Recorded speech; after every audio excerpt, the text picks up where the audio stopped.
Happy July 4th, everybody. I've been listening to people talk about different military stories.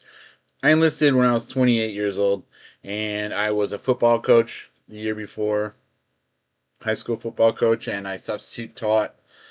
And I also was a youth ministry volunteer. And when I was in Marine boot camp, they made me the Protestant lay leader. So I'm Lutheran, so it's kind of the definition of Protestant. The 95 Thesis tacked on the door at Wittenberg, protesting things going on in the Catholic Church, right? But I don't really protest anything. I like the Catholic Church a lot. But I'm Protestant, and that's the category that Lutheran is inside of. I'm a Lutheran conservative. So I was in boot camp, and my drill instructors made me the guy who, if you have the need to talk to the chaplain, you just go to the Protestant lay leader if you're Protestant, and then we'd go to whichever Protestant chaplain it is. Um, and it's like, I guess it's called requesting mass. I don't remember if that was what it was technically called, but we had the ability to go to our drill instructor to get the actual form and fill it out and then submit it properly, and it couldn't be questioned, type of thing. I didn't do it, but there's this thing that happened in the middle of boot camp. It kind of happened along two or three axes at the same time. They're kind of concentric axes of interpersonal, personal, philosophical rotation. Like I kind of just like flip flopped all the way over 180, like being nice and trying to help all my platoon mates. All of a sudden, getting pretty surly about some things, or like being cold and mean. I was working on going to officer candidate school. I got in later. It took me a year and a half of being enlisted to get in. I signed. And I had a ship date, but I didn't end up shipping. I made the mistake later of starting drinking again after 3 years and got a DUI. It was bad. And I got a bad discharge. So, tracking back to boot camp, this is where I do track things back to this point. There were these two things that happened specifically. One of them was a guy who was talking with me about how he's having a difficult time, and how he had wanted to become a church worker and do youth ministry, and he didn't know why he joined the Marines. It was too hard. He wanted to know if I would pray with him. And I said no, because it wasn't my duty, because I wasn't involved in ministry. I was in the Marines, and I was only the Protestant lay leader, and that I would put in his sheet through the drill instructors for him to talk with the chaplain. It's not really a personally proper way to be, though. Looking back on it now, it's not what I should have said, but I was mad. I was like mad at him for being weak enough to need to pray and not just like suck it up, just get up, fight. Because it wasn't that hard. It wasn't hard enough. It's just how I felt. I still feel that way. Um, okay, so, but this doesn't sound right. Like saying that Marine Corps boot camp isn't hard enough. The Marine Corps is still hard enough of a fighting force to do everything our country needs. With some things like the Mothers of America making it. There's little rules that are changed that people think are like it softens up, but I mean we're a big, very wealthy country. I think the Marine Corps is doing just fine, with or without me giving it my vote of approval. But I just like it's this thing like this inside part of me like turned and it was like mean. I just felt like being mean. I was mad that he wanted to pray. Not that I don't believe in God or the power of prayer, but I just felt it wasn't my duty. And then he tried to commit suicide a few days later. And so we were all on the rifle range at Edson Range, and we were doing live fire. And then we were lined up facing north from the Marine Corps barracks, where you go at one of the phases when you're doing rifle work on Pendleton and not on MCRD San Diego. It was nighttime, and we were all just like in platoon formation looking north, and drill instructors were doing something. At night, in the dark, you can just kind of stand there and space out as long as you're not doing something you're supposed to be doing. And all of a sudden, you hear this. So when we hit the deck, well, the drill instructors go running over there and do their classic thing. start yelling at whoever it is. You're not authorized to take a nap. So classic, but they didn't know that he had put a rifle lock cable around his neck and put his rifle through the two holes and wound it up until he fell out. So and then everybody right away was like, no, that's he's BSing. If he really wanted to kill himself, he would have just done it while we were out there on live fire. It was just like he's just trying to get out of here or whatever. And like that was basically the actual consensus of our platoon. I immediately, obviously, didn't start telling anybody that I just refused to pray with him. Like 3 days prior, it's just like, man. So he goes to recruit separation platoon, and a few days after that, he's still there. We were marching in platoon formation. Oh, we were back down because Pendleton was second phase, then it's third phase now, and you do the crucible at the very end. We did it right in the very middle in 2007. We were back on MCRD San Diego, and he was still in recruit separation platoon. So it could have been a week or two later. I don't remember where we were in the training cycle. Some people keep that stuff totally memorized. I mean, I learned to work on the Abrams tank, and I've been doing law and software and other stuff for multiple years now. I got out in 2010, so it's 15 years since I've been in Marine Corps universe. But this thing just popped up about like the military and being like people believing in God being weak, And I don't believe that. I don't believe that at all. I just thought that it wasn't hard enough to like really need anything other than your physical own strength. So we're not fighting anybody. We're just running around yelling. Um, so he goes to recruit separation platoon, and he tried to hang himself with a belt while he was there. Well, so that came back to us, and we heard about it somehow. We were marching. Our drill instructor saw him, and no one was paying any attention. We had been at the PX. We all had bags of stuff, and our drill instructor says, "Hey, recruit." So I can't remember his name now either. I am a horrible person. Really. Like, this is an example of I recognize that I'm a sinner and only God is good. He he goes, "What?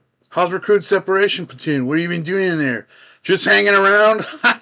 And our whole platoon just goes, "What? We're really in the Marine Corps." That was savage. I'm sure there's some lawsuit in there or whatever. But it was just one of those little microaggressive savageries, verbal savageries within the Marine Corps. Oh, we loved our drill instructor so much for stuff like that. Though, like even today, like no, we're like, any of us ever talk about it once in a while? Dang, bro. I hope that guy is doing good and he did get back into the youth ministry and everything's great with his life and he has multiple kids and millions of dollars, okay? And he's happy and never thought about suicide ever again. And I hope that that was just trying to get out of there early and some attention and it wasn't real. Like, like, okay, I'm a bad person for not praying with him. Um, this other thing happened where our whole group of like squad leaders got up in the middle of the night and all started yelling at one guy and he was my rack mate and he was always getting yelled at and like I called them off even though I wasn't a squad leader. I was older and we had a good rapport. Sometimes there's people who are older who are less aggressive and they don't have problems with the platoon. I just had a rapport with our squad leaders and I was like hey, don't do it. Like whatever's gonna mess up your whole this, that. Well, I felt like I did something like weak, right? And then from there on out, this was like both these things were like this was I can't remember when this was either. I think this was before we went up north. This is probably why I wouldn't pray with the guy up north. So I was just like getting mad about this other stuff, feeling like I was looking weak, calling my squad leaders off from beating up one of our guys who was my rack mate. So I started yelling at my rack mate for like the rest of the time, and he's like, "You're a psycho, man." All these different things, like we got in these little face-to-face tit for tats. That's stupid. And then when I saw him at uh,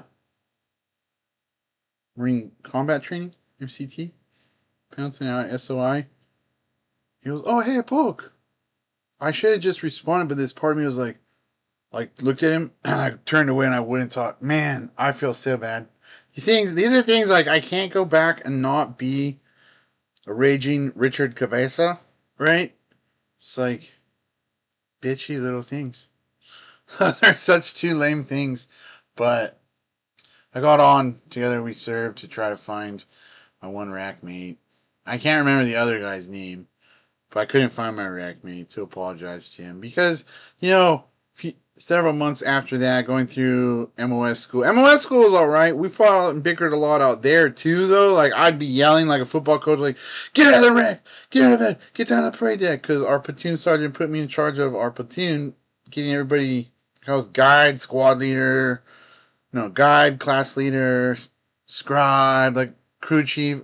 I had every billet that there was. At one point, like I switched them. At one point, I had like all four though, and I gave one of them away. And dudes were like, "Dude, you gotta show more interest in our family lives back home." Really, first thing in the morning, you need to get up and get down to the parade deck so we don't get yelled at by our platoon sergeant. Couldn't we just do like thing one and then we'll have a chat later about, hey, how's your aunt, how's your uncle? I'm not thinking about anything else other than first thing. It's like getting up and having to take a piss. You're taking a piss. You're not thinking about anything else. But they're not wrong. All those people are not wrong about like being nicer. Um, and then that's probably why I just got pissed enough. After 3 years of not drinking, a year into the Marine Corps, I started drinking. And for 6 months, I was drinking pretty regularly. And in that time, I got myself conditionally released from enlisted command for training in Quantico, Virginia for Officer Candidate School. And I was celebrating having done that right at the end of, on Christmas break from substitute teaching. I was a security guard and a substitute teacher because I was in the reserves. And I got in a fight. Guy tried to run me over with his car. He got out of the car. I ran past him and took off in his car. So I got caught in his car drunk. And that was it. I went to jail. Uh, got out, and it took like a year and a half from that night to when I got my other than honorable discharge.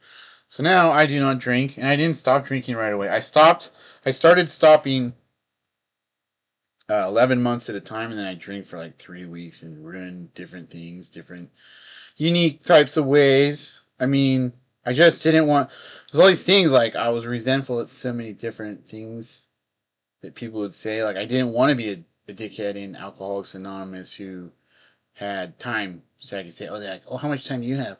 Oh, on the circle jerk here, and make you eat this biscuit. I have this many years." Like that's like how my attitude was. Like I still like am not always very positive.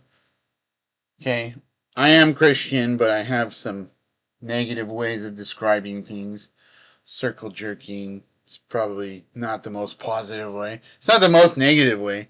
It's not the most negative thing you could say, but it's not the most positive. Right? So now I haven't drank for more than 6 years. Um, but yeah, I just like refused to get a year and to get a token because then I'd have to. I was like, then I could never drink again too. So I got another DUI in paralegal training, finished paralegal training, and freaking drank all through court probation, because the minutes didn't say couldn't drink, but then a month before I got off probation, and it was a month before I turned 30 also. Or no, 6 months before I turned 30. Months before I got off probation, I decided to stop drinking. Because I decided the opposite way. I was like, well, you can't tell me that I can drink now because you told me I couldn't drink before, and I could. You can't make me drink. I'm going to stop drinking. It's just all perverse, backwards things. And now, like 6 years later, things pop up when I think about them. I'm like, man, I was thinking that I wasn't being a dick, but I was being a dick. Like not praying with someone, thinking that it's too much of weakness, not belief in God, just needing help with praying from someone else. Just pray, shut up and go to sleep. Dang, like Anyways, happy 4th of July. All of everybody who served honorably and didn't cause the Marine Corps to have to pull out the green weenie on them. They don't always actually love doing it, but they have to. So, happy 4th.